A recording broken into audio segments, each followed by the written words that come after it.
نن به پر د ناول جوړښت سټرکچر پیژنئ. یو خو اوس موږ ناول وپېژاندئ، یعنې داسې سر مې وپېژاندئ. اوس ناول داسې خلاصوو، ویایو له ځانه مطالعې والا جوړو، له ځانه یو عالم سړی جوړو. نو د دې طریقه څه ده؟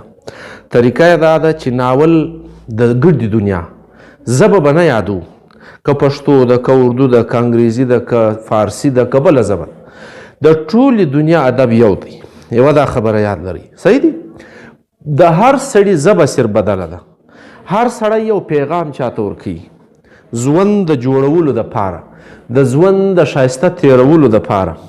اسانه مثال یې در کوم. زه دلته روان یم، کډي ته ولوېدم، پښه مو خوږ کړه، صحیح دی؟ بیا چې زه راووتم، پښه مو خوږ کړه، زه یو عام سړی یم، دغې تر سوم. زه یو لیکوال یم، خوښ سوم. زه دلته بورډ بیا لګوم چې دلته لږ سوکه راځئ، دلته کډی دی، دغته ادب وایي. دا چا چې بورډ ولګاو ته خبر کې ادب دغه شی دی. یعنې دا تر تا له مخه تېر سوی دی، دا خوښ سوی دی، دا یو رګړه خوړلې ده، نو هغه تا ته بورډ ولګاو. اسانه تعریف یې سو ده. یعنې په ادب کې د ژوند پیښې پرتې وي، په ادب کې ټول ژوند موجود وي. نو یو لیکوال چې تا ته لار درښیي، ښایسته لار درښیي، هغه په خپله خوښ سوی وي، یوه لیدلی وي. ضروري نه ده چې د شاعر په شعر کې چې کومه خبر راځي هغه له ده سره سوي. ستا پیښه یې ویل ده، د دغو دوو پیښه یې ویل ده، بس خبره ځان ته اړوي. شاعران خو هوښیاران دي، پوهېږي، هره خبر په ځان پورې کوي، پیښه هلته د بل چا روانوي. نو دا ذهنم جوړ کړي. ډېر خلک تنقید کوي چې په پلاني شاعري کې دا خبرې راغلي دي. هغه وجه چې شو دی نه ورسیږي. له دغه کلاس بعد به تاسو په دغه باندې خبر یاستئ او دغه تنقید ونه کوئ. یعنې د دنیا هر شاعر چې تاسو وویلي په هغه کې یو داسې خبره راغلې ده چې یاره دا سړی دومره غټ دی او دلته ښکنځاوې لیکلي دي، هجونیګاري یې کړې ده. نو دغه شی خو به م نه یېرېږي بیا چې یاره دا د بل چا کاپي کوي. دا شاعر دی لیکن په خپله کیسه خپله کوي، د ځان لخوا غږېږي چې ما داسې سړي ته وویل، سړي ما ته دا. او دا طریقه تر ګردو اسانه ده. او که سړی لږ نور د چا زویه رسي، د شاعر او د لیکوال په حالاتو د چا خلاف لیکي، هغه ډایرکټ لرګی پر راخي، نو بیا دی راولاړ سي، پر یوه باندې تور دیب کښېږدي، پر یوه باندې ګیدړه کښېږدي، وي هغه خبره خالي کردارونه ور بدل کړي. بس تور دیب دا کوي، چونګښه دا کوي، ګیدړه دا کوي، دا شان روان سي. اوس په لیکوال باندې که ګسر واغه سړي ته دا ناول ووایه، دا کیسه ووایه، دا شعر ووایه، هغه خوا نه بدی، هغه په خپله پر خاندي، ښیي بدی، نو له بدۍ خلاص وي. لیکوال سر محفوظه سي. لیکوالان چې په دنیا کې دا لږ خلک وي، په زراو کې یو سړی نه پیدا کېږي چې لیک به م کوي، دا شان به م درښي. که پیدا سو نو ژوند یې ټول بیا و تاسو ته کښېښوي. دغه حال د ناول دی. د ناول جوړښت داسې کېږي، په دې کې کیسې راځي. کیسې پېژنئ؟ موږ چې به نکلونه ورته ویل، دا چې تاسې خلاص کړئ ناول کې دننه کیسه به لیکل سوي په جوړښت باندې. ناول پر کوم بنیاد ولاړ دی؟ دوه شیان لازمي دي، پلاټ، کردار. پلاټ او له کرداره بغیر ناول نسته. اوس ځینې جدید نقادان وایي چې داسې ناولان هم سته چې پلاټ نه لري، صرف په کردارو باندې خلک چې دي ناول ووایي او خوند ورکړي او هغه ناول کامیابه سي. لیکن د هر کردار یو کیسه خامخا مخته راځي، نو په هغه کې به ذاتي خود پلاټ موجود دی. ځینې خلک یې سرسري ګوري، ځینې پاخه ګوري. دا بلډینګ دی زه جوړوم په ناول کې، دا په یوه ورځ جوړ سو، چت باندې مې 10 ورځې ولګولې. اوس یې خرابي تاسو پیدا کړئ چې دا دونې کار په یوه ورځ وسو، چت تر دغه اسانه وي، دا 10 ورځې واخیستې. نو پلاټ خو پکښې دی که نه دی پکښې؟ نو په کردار باندې مده ښکاره کړه، یو پلاټ پکې ستا، پکې وګرځه. نو هر ناول هره کیسه پلاټ لري. نو د ناول جوړښت چې سړی ووایي، سړی ورسره پوه سي چې یاره په دې کې واقعي پلاټ دا دی. اوس یې کردارونه په عمل باندې موږ ته راښکاره کوي. نو ما تاسو ته ویلي دي چې د کردار دپاره واقعه ضروري ده، پیښه ضروري ده، پر چیش به غږېږو، پر چیش به لیک کوو. صحیح دی؟ په اردو ادب کې هم دغه حال دی، په فارسي ادب کې هم دغه حال دی. تر ټولو زیات چې ناول لیکل سوی دی په انګریزي ادب کې دغه حال دی. ښه جوړښت یې داسې کېدای شي چې یو کردارونه د انسانانو په شکل باندې وي. صحیح دی؟ نومان بیا بدل سي خو سړی سړی وي او ښځه ښځه وي. ځینې بیا علامتي کردارونه خلک ناول ته واچي، داسې ناولان ولیکي دا تور دیب دا چونګښه دا زموږ نکلونه نه دي. دا څه کیږي؟ دا دلته تاسو ماته ګورئ د یوه ذهن معیار دا دی، د یوه ذهن معیار دا دی. هی لوړ دی کای دا لوړ دی نه؟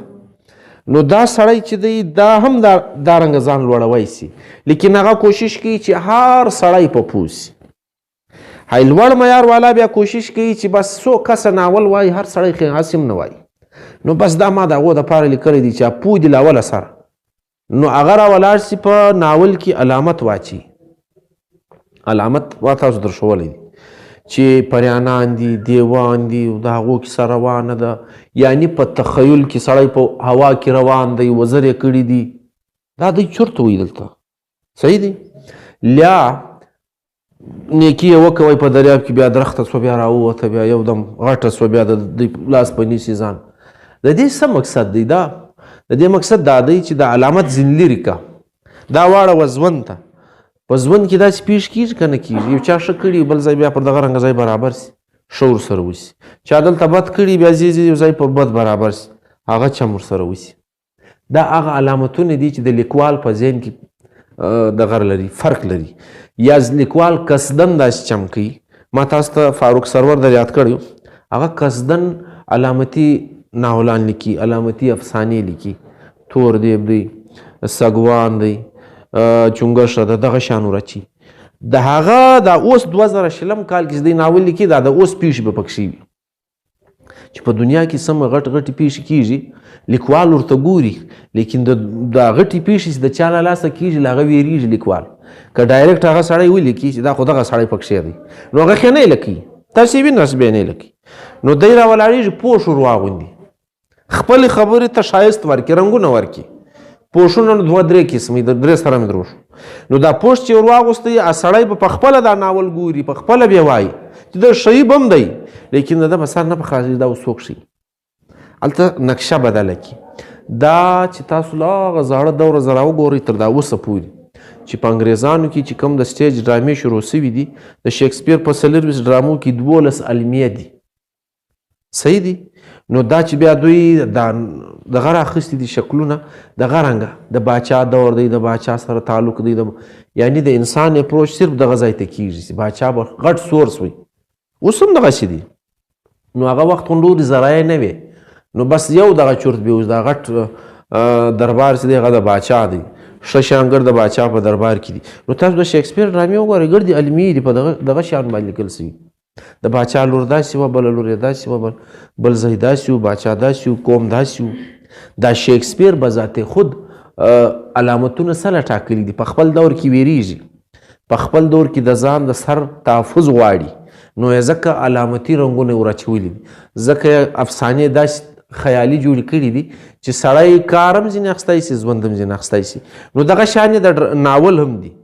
نو د ناول په جوړښت کې چې کله کردار او پلاټ دواړه سړی وپېژني، چې تاسو مطالعه شروع کړه، نو تاسو یو ذهن جوړ کاستئ چې زه نن فلانی ناول وایم، په دې ناول کې زه څه شی وایم، دا ستا به ذهن له مخه رسېدلی وي. یعنې د پوه سړي دا قاعده ده چې هغه د خبرې په ابتدا وپوهېږي چې ته اوس ماته کومه خبر کوې، پوهېږئ؟ او د ناپوه سړي دا قاعده ده چې 3 واره یوه خبره په سړي کوي. نو دا ادب چې دی دا ټول د پوهانو شی دی، پوهانو لیکلی دی. نو تا د پوهولو دپاره بس تا ته لار درښیي. که په ناول کې چیرې تاسو منظر نګاري ولیده، منظر خو پېژنئ، یعنی یو شی تاسو ته در ښکاره کړي، باغونه دي، د غرونه دي، رغونه دي، هر څه چې پکې شو، نو دا منظر نګاري هم یو جز دی د ناول په دا کې د جوړښت چې دی راتلی سي، لیکن ضروري نه دی. پوهېږئ؟ ضروري په دې نه دی چې داسې ډېر ناولان شته چې منظر نه لري لیکن کردارونه خپل کار ادا کوي پر پلاټ باندې، بغیر منظره ناول کامیابه پاته سوی. او یو بیا د کردارونو خبرې دي، مکالمه، دا د جوړښت له لارې د ناول بل شکل دی. دا دونې ضروري دی چې یعنی کردار چې ونه غږېدی، کردار چې خپل اظهار ونه کوي، نو ته څه په پوهېږې چې دی پر چش مسله څه ورپېښه ده، نو لازمي جز څوک یا یعنی پیښه به کېږي بیا به سړی پر غږېږي. یا به سړی وي نو به پر پیښه غږېږي نو سړی سو پیښه سوه غږېدل سو درې شیان رالو که نه رالو دا له یو بل سره داسې وتړل سول او دا کم شي باندې چې دی غږېږي دغه پلاټ دی پر چی غږېږي پر حادثه غږېږي جنګ سوی دی بیا د ناول په لیدو کې تاسو ذهنونه تقسیم کاست د ناول طریقه دا ده چې ته ناول وایې یعنی پیښه سوې ده یو سړی به راشي پوښتنه به وکړي چې څه شي وسو بل به ورته وایي چې دا پیښه وسوه ښه دلته پیښه وسوه څوک یې خوښ سو پلانی ګوره پیښه پاتې سي ها پلانی زه پیژنم دا خو پلانی دی دا لاړې له پلاټه ووتی پوهېږئ که نه پوهېږئ یعنی انسان ذهن دی بل راځي ښه څه کیسه ده هغه وایي دا دلته پیښه سوې ده کومه پیښه سوې ده سړی رکشې ووایي څه سوی ګوډ سوی سپتال ته یې یوړی رکشې والا ملامت که سړی یعنې دا سړي کې فرق دی که نه دی بل چیرې لاړی هی بیا څه یې یاره والا ما سم نه ولیدي ما خیال رکشې والا ملامت زما خیال په پښو چې روان موبایل یې غوږ ته نیولی نو روډ یې نه کاتی هغه ملامت دا دویم سړی سو دا تر هغه لږ لوړ سو ماما چې دی هغه بس په بله خوا ولاړی ای لږ په هغه واقعه کې دننه لګیا دی بل سړی راځي ښه څه کیسه ده سړی رکشې ووایي څه سوی سپتال ته یې وړی سلې ووایي دا رکشې والا څنګه دی ویده وي ښه سلې ووایي دا سړی څنګه دی ویده و سلې ووایي سرکار چیر دی سلې ووایي ادارې چیرې دي پر سړک باندې خلک سله دارنګه موټران چلوي فرق شته که نه شته په خلکو کې دا درې قسمه خلک دي یو به پر واقعه غږېږي یو به پر شخصیت غږېږي یو به پر نظریه غږېږي نو د ناول په نظریه باندې چې څوک غږېږي هغه د لوړ فکر خلک یعنی هغه و تا ته لار هم درښیي خوا هم به دی په حادثه باندې او حل هم درښیي پر دا شخصیت باندې چې غږېږي دا د کښته درجې خلک د دغو سوچ بس دغونې دی او چې لږ پراپر ته چې پر واقعه غږېږي نو پر واقعه خو ټول ادب ولاړ دی دا د میاني درجې خلک دي صحیح دی نو دارنګه په ناولانو کې به تاسو ته دا سبق درځي درې لارې به وي تاسو بیا وایاستئ اوس ځان بیا په کومه کیټګري کې په خپله اچوې هغه تا ته خپله پوهنه خپله حال درکوي یو سړی غږېږي ته یې اورې پلانه یکا دی ښه سړی دی ستا زیاته نوره ګرده کیسه هېره سوه په پلاني یکا کې د چورت بند نو ستا ته خپل ذهن باید اوس معلوم شي ته د کوم معیار سړی یعنی ته په واقعه کې نه یې بند ته په شخصیت کې بند یې نو چې په شخصیت کې بند یې نو ستا به همیشه له شخصیت سره تعلق وي که په ناول کې هم بس ته به له موضوع وتلی تا به پلاټ ته دیان نه راځي ته به پر یوه خوا ځې او که ته وایې چې یا په دا واقعه کې څه پیښه سوې واقعه څه لګېږي دا واقعه ډېره سخته وه دا داسې وو دا داسې وو بیا تا ته درک درکوي خوند هم درکوي واقعه چې یاره واقعه بنیاد دا سو د دې بنیاد پر رڼا کې زه یو خبره کولی سم نو د ناول هغه اصل تیم ته اوس راورسېدې بیا به پسې ګرځې چې دا سړي چیش لیکلی دی دا یې څه لیکلی دی دا واقع دا ده ښه په دې کې دا پیښې دي بیا شاته کومې پیښې ورسره کېږي بیا دا سړی څوک دی د هغه څونې تعلق دی یعنې پرون ما در ښوولي چې په ناول کې ګډ ژوند پروت دی په افسانه کې سړی واینه ته ودري خالي مخ ویني ناول دونې آینه ده چې ګډ بدن ویني په دې فرق شته که نه شته نو ناول چې ټول بدن دی نو ټول حیثیت چې دی هغه ښکاره کولی شي او بیا چې ته کله مطالعه کوې ته پلاټ ته رسېدلی چې اوهو چې ایله د ناول خلاص کې دوه کرداره دي وویل لږ خبرې دي واورېدې ته پلاټ ته ورسېدې چې دا خو پر دغه شي لیکل سوی دی نو د دې دا مطلب دی چې ستا د مطالعې لیول لوړ سوی دی ته اوس په لیک هم پوهېږې د ټولنې په مسلو هم پوهېږې او د هغه حل هم رایستی سې دا په ځان کې په خپله ګوراستئ دا هیڅ چاته څوک دروازه نه ورټکوي چې ماما ته ډېر هوښیار یې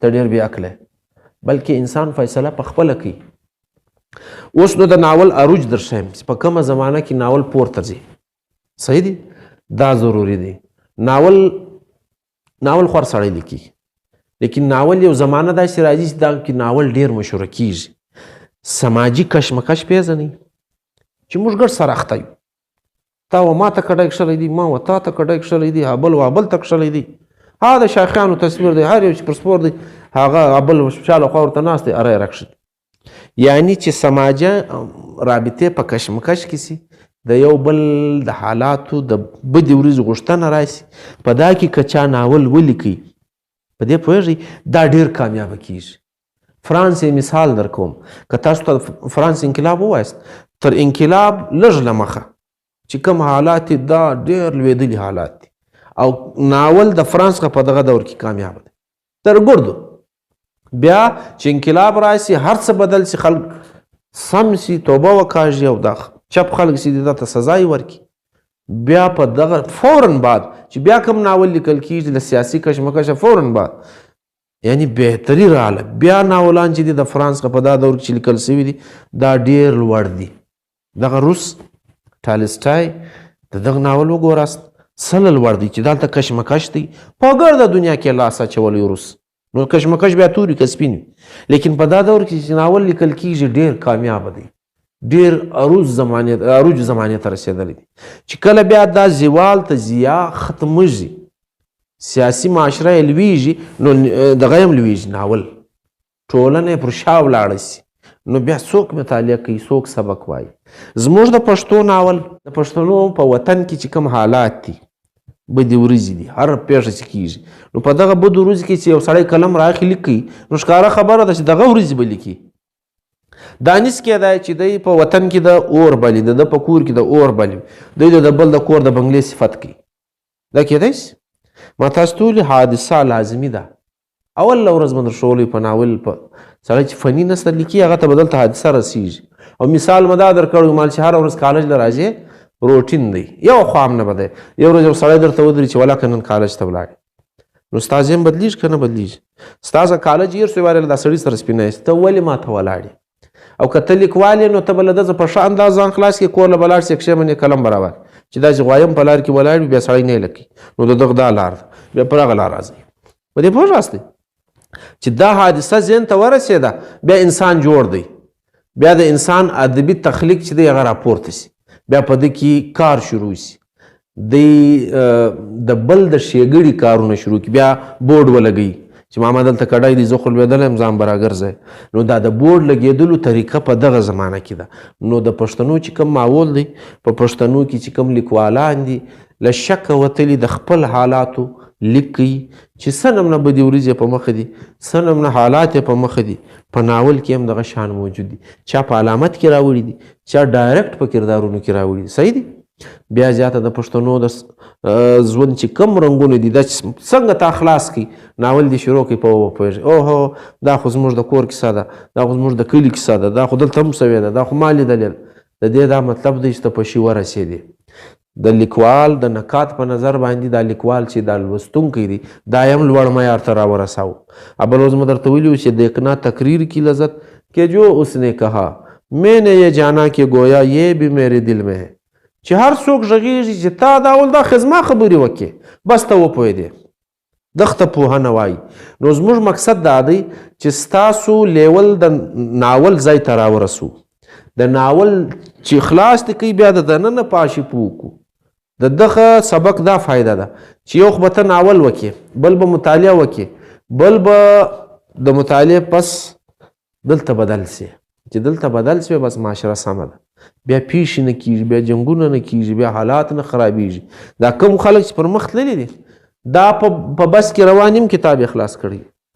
دا خلک چې له تا سره دغه کښېنستی خپل کتاب ګوري، په دا نن ورځ موبایل نه ګوري. که په موبایل کې وي هلته شی خلاص کړی وایي، نو هغه خلک ځکه مخ ته دي چې د ژوند یوه مسله نه ده ورپېښه، نو د هغو ادبي معیار به هم بیا لوړ وي. زموږ بنیادي مسلې دي، موږ په مړۍ حریان یو، موږ په بجلي حریان یو، نو زموږ د ادب معیار به هم دغه رنګه کښته معیار وي. ښکاره خبره چې زه بجلي نه لرم، زه به د فانوس څه صفتونه وکړم؟ فانوس هلوی بله په ډېر شپه کې بلي، نو زما ګه سره بجلي نسته، نو زما د ادب معیار کښته څو که یا د یوه بیا ګه سره بجلي نه ځي ګرد فانوسان ورته لګېدلي، نو هغه په توره شپه څه خبر دی؟ نو هغه چې کله قلم راخي هغه به له هغه ځایه شروع کېږي، دغه معیار لوړ څو که یا.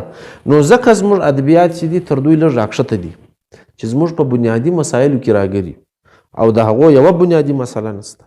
هغو یو څوک هم چې ناجوړه سوی دی له هسپتاله داسې مایوسه نه دی راوتلی، هلته جوړ سوی دی بیا راوتلی.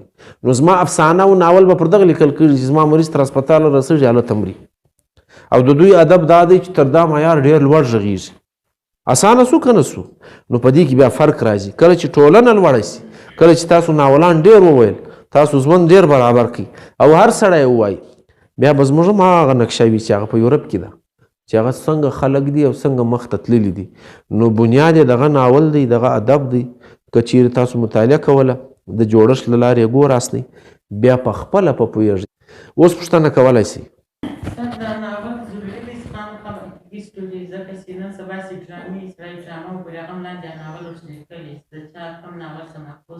صحیح خبر.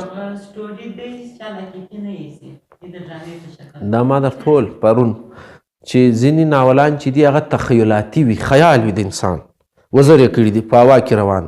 سړی خو وزر نه کوي، موټر والوتی، موټر خو نه الوځي. نو دا یو انسان چرت وي، خوب ویني یا چرت وي یا بلاوي دي. دا یو داسې دنیا ده چې په حس کې نه راځي، لیکن ځای په ځای د حسي دنیا ده. یعنی خوب سړی ویني مخامخ دی په ویده دی. نو دا کیفیت که تا ته یو لیکوال په ناول کې یا په ډرامه کې د ښکاره کړي، نو دا ضروري نه ده. د کلاسیک ادبیاتو رنګونه ګډ دغه دي. یعنی دا به ډېر زوړ ناول وي، دا به ډېر دغه ناول وي، پخوانی ناول وي چې پریانان پکښې دي، د پریانانو کیسې پکښې دي. پخوا دغه شان دي. که په اوس نوي دور کې تاسو به لیدلي نوي فلم راسي، خالي بلای وي، په یوه شي نمري، جازونه په پسې وي، دغه په پسې وي. دا یو تخیل دی د انسان. که چیرې دا چې شی پیدا شو بیا به څه کوو. نو پر دا باندې دوخون کتاب لیکلی. بیا دا ناول دی، ډرامه دار څه چې دی تا ته په سټیج باندې هم ښکاره کړي. نو تاسو خو به لیدلي په دا فلمانو کې څنګه توهمات راځي، څنګه خیالي خبرې راځي. نو د دغه شکل ضروري نه دی چې خامخا وي. تعریف یې دا دی چې ناول ژوند دی. په ناول کې به د ژوند یو نقشه خامخا پرته وي. اوس د ژوند دپاره دا سړی هم چې دا سود چرت وي، د ژوند یو چرت خیوالی دی، نو له ژوند سره یو ځای تړلی دی. خامخا ضروري نه ده چې دی د خامخا د لیلا او مجنون کیسه لیکي، بلکې دی د تخیلاتي خبرې وکړي، په اسمان کې ګرځي. نو ناچورته په دا څلورم اسمان کې دی روان یم، په پنځم کې دی روان یم، کښته تر مځکه دی وځم. اشد دا دی بیا تا ته په ډرامه کې په کردار کې در ښکاره کولی هم شي. نو خو دور داسې دی نه، نو هغه ته پوه شور واغوندي د ډرامې. نو خیال ضروري دی چې هغه له انساني ژوند سره وتړل شي. زیاته که هغه په عملي طور هغه رنګه وي که نه وي، دا نه دی ضروري. په دې کې ما تاسو ته ویل که دا رنګه نقشې د راشي، دا رنګ کردارونه د راشي چې له ژوند سره یو تعلق نسته، نو دا داسې له مخه وباسه، و ژوند ته یې واړه، د ژوند خور ور واغونده. لیکوال به علامتي جوړ کړي وي، ته هغه ځینې وباسه، یو وار په ژوند کې هم داسې چرت ووه، نو هغه رنګه پیښې کېږي. نو مطلب یې چې شوي د دا لیکوال چې ازمند یې پکې ایښی وي، نو دا نه ده ضروري چې دی به خامخا په ډایرکټ کردار کې غږېږي. دی خیالي، افسانوي او علامتي دا ګډ شیان ورچولی شي، ضروري نه ده. بله پوښتنه تاسو؟ پلاټ تعریف دا دی چې یو کیسه چې ته وایې، دا کیسه لیکل سوې پر څه ده. اسانه مثال، زه پر کالج باندې په کالج کې یو کیسه کېږي، پر دا باندې یو کیسه لیکم. اوس زمه 3-4 سړیان کردارونه تا ته غږېږي چې له پلاني جمپ سره پلاني پښه ماته کړه. بیا بل کردار راځي، هغه خبره کوي چې زه هسپتال ته لاړم، پلانی پروت، پښه یې ماته سوې وه. اوس په خپله پلاټ ته رسېږي. دا پلاټ دی، تعریف هم دغه دی چې اصل پیښه پر چیش لیکل سوې ده. بل سړی بیا غږېږي چې یاره هغه پلانی مې ولیدي، اوس لږ ښه سوی وي، په مخه رالی له کړی لګوله، حال مې ځینې وکړي، یو وخت مې په کالج په پلاني جام کې پښه ماته. اوس وپوهېدې پلاټ. نو د پلاټ تعریف دا دی چې هره کیسه، هر ناول، هر ډرامه، هر افسانه چې ته لیکې، دا به پر یو موضوع ته خامخا لیکې. ستا په ذهن کې به یو پیښه پرته وي، نو دا پیښه، دا خاص مقصد چې ستا دی، دغه ته پلاټ ویل کېږي.